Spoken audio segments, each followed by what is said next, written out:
நட்சத்திர அந்தஸ்து பெற்ற இந்த விஜய் அவர்கள் போட்டியிடுகிற பெரம்பூர் சட்டமன்ற தொகுதியில் போட்டியிடுவதாக இன்று தீர்மானிக்கப்பட்டுள்ளது. மகாத்மா காந்தி மக்கள் கட்சியின் சார்பாக தமிழ்நாட்டிற்கு பூரண மதுவிலக்கு வேண்டும், ஒரு துளி மதுவில்லாத தமிழகம் எங்களுக்கு வேண்டும்.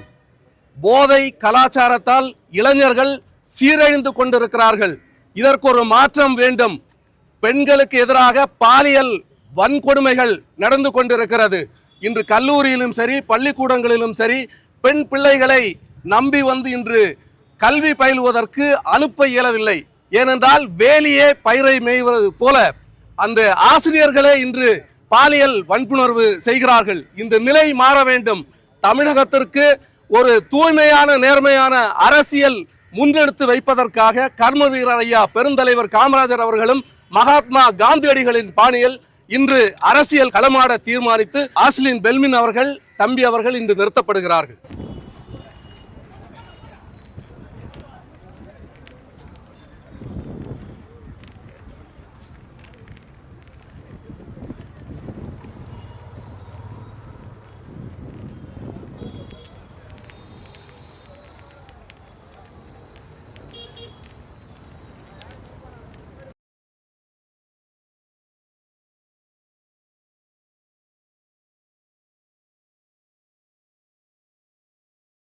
தமிழ்நாடு மகாத்மா காந்தி மக்கள் கட்சியின் சார்பாக அருமை தம்பி ஆஸ்லின் பெல்மின் அவர்கள் இன்று பெரம்பூர் சட்டமன்ற தொகுதியில் வேட்பாளராக களமிறக்கப்படுகிறார்.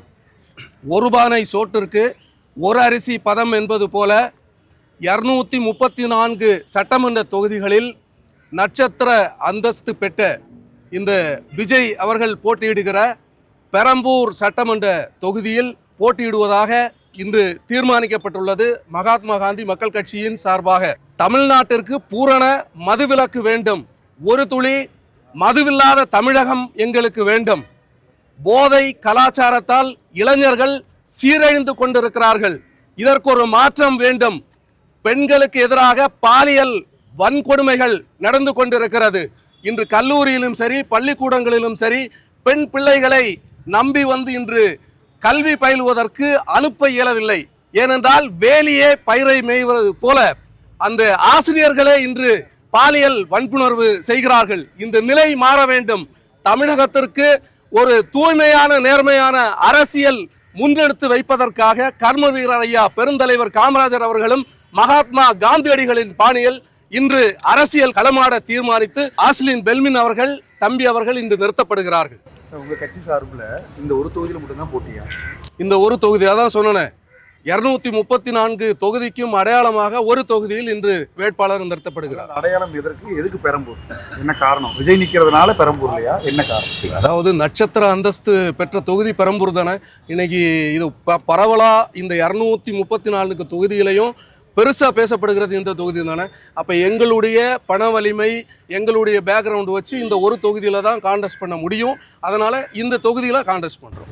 இல்லை, அந்த தொகுதியை தேர்ந்தெடுத்ததுக்கான காரணம், தேர்ந்தெடுத்த காரணம் வந்து விஜய்க்கு எதிராவா ஆதரவாவா இல்லை எங்களால் அடுத்து நல்லது பண்ண முடியும்னு என்ன நோக்கம்னு கேட்குறோம். இல்லை, நாங்கள் எல்லா கட்சிக்கும் எதிராக தான். ஏன்னா விஜய் அவர்கள் ஃபஸ்ட்டாக ஒரு தேர்தல் அறிக்கை விட்டப்போ ரொம்ப சந்தோஷப்பட்டோம். ஏன்னு கேட்டிங்கன்னா பூரண மதுவிலக்கு, இலவச கல்வி, இலவச மருத்துவம் அவருடைய அறிக்கையில் இடம்பெற்றிருந்தது, ரைட்டா. ஆனால் இன்னைக்கு பார்த்தீங்கன்னா அவருடைய வேட்பாளர்களை எடுத்து பாருங்க, ஒரு வேட்பாளர்கள் கூட விஜயோட கட்சியில் கரெக்டான ஆளுங்களா இல்லை, சரியான ஆளுங்களா இல்லை. அப்போ நான் என்ன நினைக்கிறேன்னா அவர்களுக்கும் இங்கே எங்களுடைய கட்சி எந்த கட்சிக்கும் ஆதரவளிக்கிற திராவிட கட்சிகளை எடுத்து பாருங்க, அவங்களுக்கும் ஆதரவளிக்க முடியாது. அதாவது கர்மவீரர் ஐயா பெருந்தலைவர் காமராஜர் பாணியில் இயங்குகிற எந்த கட்சியும் இன்னைக்கு தமிழகத்தில் இல்லை. அந்த ஒரு அரசியல் மாற்றம் இங்கே வரணும். அதுதான் இந்த பெரம்பூர் சட்டமன்ற தொகுதியை தேர்ந்தெடுத்தது. இந்த பெரம்பூர் சட்டமன்ற தொகுதியில் நிறைய பிரச்சனைகள் இங்கே மக்களுக்கு இருக்குது. மழைநீர் கால்வாய் இன்னைக்கும் சரி செய்யப்படாமல் இருக்குது. இங்கே ஒரு குடி தண்ணீர், அதாவது நீரின்றி அமையாத உலகு, மக்களுக்கு அடிப்படை வசதியான குடிதண்ணீர் வசதி இன்னைக்கு இங்கே இல்லை, எல்லாருக்குமே தெரியும். அப்போ 24 மணி நேரமும் நல்ல குடிநீர் வந்து வழங்குறதுக்கு வக்கில்லாத ஒரு ஆட்சி வந்து இன்னைக்கு நடைபெற்று இருக்கு. அப்படின்னா இதுக்கு ஒரு மாற்றம் வரணும், அவ்வளோதான். நீங்கள் சொன்னது போல அந்தஸ்து பெற்ற பெரம்பூர் தொகுதி விஜய் எதிர்த்து எப்படி வாக்கு சேகரிக்க போறீங்க? ஆல்ரெடி 2 முறை எம்எல்ஏ வருகிற ஆர்டி சேகர் அவர்கள் எதிர்த்து எப்படி வாக்கு சேகரிக்க போறீங்க? அதே போல அதிமுக கூட இருக்க பாமக எப்படி எதிர்த்து வாக்கு சேகரிக்க போறீங்க? ஒரு சிறிய துரும்பு வச்சு உங்க கண்ணுல நீங்க குத்தி பாருங்க, அது வந்து ஒரு வலி வரும். அதுபோல் நாங்கள் களத்தில் இறங்கி இருக்கிறோம். கண்டிப்பாக நீங்கள் பாருங்கள், எல்லாருக்கும் ஒரு வழியை ஏற்படுத்துவோம். கண்டிப்பாக அவர் சொன்ன மாதிரி தான் அரசியல் அந்த மாற்றத்தை நம்ம உருவாக்கணும் தான். எவ்வளோ பாடுபட முடியுமோ மக்களுக்காக நம்ம பாடுபடுவோம். முடிஞ்ச வரைக்கும் அதுக்கு என்ன எதிர்ப்பு வந்தாலும் நம்ம ஃபேஸ் பண்ணணும். நம்ம நீங்க எவ்வளவு வருஷமா அரசியல் களத்துல இருக்கீங்க? இந்த சிந்தனை எப்போ வந்தது, இந்த மது ஒழிப்பு தொடர்பான சிந்தனை? நம்ம கட்சி ஸ்டார்ட் பண்ண அன்னிலிருந்து நமக்கு அதே தான் மோட்டிவ், வேற எதுவுமே கிடையாது. அதுக்கு எந்த அளவுக்கு வேணாலும் நம்ம போயிடுவோம். சார் கையில் நிறைய ஜுவல் எல்லாம் போட்டிருக்கீங்க. இந்த நம்ம ஏற்கனவே தமிழ்நாட்டில் ஒருத்தர் இந்த மாதிரி ஜுவல்லாம் கிலோ கணக்கில் போட்டிருப்பாரு. நீங்க என்ன சார் விஷயம் காமிக்கலாமா கொஞ்சம் கேமரா மாடி என்னென்ன இருக்கு, அதை என்ன எக்ஸ்பிளைன் பண்ணுங்க சார். என்னெல்லாம் இருக்கோ எல்லாமே அங்கே மென்ஷன் செய்து கொடுத்தாச்சு. இல்ல மக்கள் உங்களுக்கு ஓட்டு போட மக்களுக்கு இந்த வீடியோ போய் சார், அதுக்கு தான் ஜுவல்ஸ் வச்சு கேட்குறேன். எதுவும் பண்ணவே இல்லை. நம்ம மக்களுக்கு என்ன பண்ணணும்னு பார்க்கணும். இதே நீங்க ஒரு வேட்பாளர்னு போறீங்க, கையில வேற என்னமோ வாட்ச் மாதிரி இருக்காது, என்னென்ன தெரியல. இல்லை அதாவது அணிகிற ஆபரணங்களை வைத்து ஒரு மனிதனை யாரும் எடை போடக்கூடாது. அவருடைய மனசு எப்படி இருக்கு, அதாவது அவர் 5 வருஷமா இந்த தமிழ்நாடு மகாத்மா காந்தி மக்கள் கட்சியை வந்து களமாடிட்டு இருக்கிற இந்த தேர்தல் வந்தப்போ நான் எல்லாரும் எங்கள் கட்சியில் பரவலாக இருக்கக்கூடிய எல்லா நிர்வாகிகள், எல்லா உறுப்பினர்கள், எல்லா மக்களுக்கும் எடுத்து சொன்னேன், நம்ம 234 தொகுதிகளையும் கேண்டிடேட்டை நிறுத்தி கான்டெஸ்ட் பண்ணணும் அப்படின்னு சொன்னேன். ஆனால் ஒரு ஆள் கூட முன் வரல. தலைவரே எத்தனை லட்சம் பணம் கிடைக்கும் அப்படி தான் கேட்குறாங்க. அப்படி மாற்றி வச்சுருக்குறாங்க நம்ம தமிழ்நாட்டை, அப்படி மாற்றிட்டாங்க. அப்போது தம்பி ஆஸ்லின் பெல்மின் வந்து அண்ணா நான் கான்டெஸ்ட் பண்ணுவோம், கண்டிப்பாக ஒரு தொகுதியிலையாவது நிற்கணும், நான் நிற்கிறேன் அப்படின்ட்டு சொல்லி முன் வந்த அந்த ஒரு மனசு, அதை தான் நீங்கள் பார்க்கணும். அண்ணன் கரிநாடார் கூட நிறைய ஜுவல்ஸ் போட்டிருந்தாரு. ஆனால் மக்கள் பிரச்சனையில களமாடலையா, மக்களோட மக்களை களமாடலையா, அதுதான் கேட்டேன். கேள்வி அப்படிதான் வந்துச்சு. நான் டாக்ஸ் கொடுத்து வச்சிருந்தேன், சொந்தமா வச்சிருந்தேன்னு சொல்லி கிலோ கணக்கில் போட்டிருந்தாரு. இப்போ நீங்க அவரை பாத்தீங்கன்னா தெரியும், இப்போ வந்து ஒண்ணுமே இல்லாம இருக்காரு.